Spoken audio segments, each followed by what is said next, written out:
Patrick Jagou, Sentier d'auteur, la Jagou d'émission littéraire produite en partenariat avec la Société des auteurs savoyards. Aujourd'hui, j'ai le plaisir d'accueillir Raymonde Papé-Lépine. Raymonde Papé-Lépine, où êtes-vous née? Êtes-vous savoyarde? Oui, je suis savoyarde, je suis née à Chambéry. Raymonde Papé-Lépine, vous écrivez, à part écrire, que faites-vous dans la vie? Je suis retraitée, à part ça j'ai élevé mes enfants et j'ai été amenée à écrire mon livre parce que mon médecin s'est rendu compte qu'il y avait des choses qui tournaient pas bien rond chez moi. Finalement, il m'a envoyé chez un psychiatre et je lui ai avoué que je n'avais jamais parlé à mes enfants. Il m'a dit, vous n'avez pas le droit de partir sans leur dire. Si vous ne pouvez pas leur dire, il faut leur faire un livre. Alors, je leur ai fait un livre et ce livre est tombé entre les mains d'un éditeur à Paris qui a voulu l'éditer. Il m'a dit, c'est un témoignage, il faut le mettre sur le marché, c'est trop important. Et je suis très fière de l'avoir fait parce que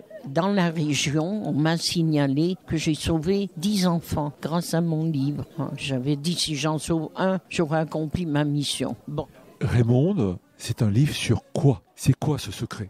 Alors, j'essaye de faire connaître mon livre pour l'enfance maltraitée, pour sensibiliser les gens quand ils ont des enfants, quand ils ont un doute, même un doute, un simple doute, des enfants qui sont maltraités dans leur entourage, dans leur famille, qu'ils n'hésitent pas à dénoncer. Parce que moi, j'ai été victime de ça. C'est pour ça que j'ai écrit ce livre. J'ai tout connu de la maltraitance, le froid, la faim. Je dormais sous les ponts car ma mère me tapait trop. Je mangeais des racines parce que j'avais trop faim. On me trouvait inanimée dans les rues. Ensuite, ma mère a pris un amant dès l'âge de 10 ans jusqu'à l'âge de 12 ans. J'ai presque honte de dire ça. Tous les enfants ont honte d'avouer ça. Mais ce qui m'a servi de père me violait chaque fois que ma mère partait voir son amant. Voilà. Et c'est une plaie qui ne se referme pas. Même le livre écrit, je peux pas. C'est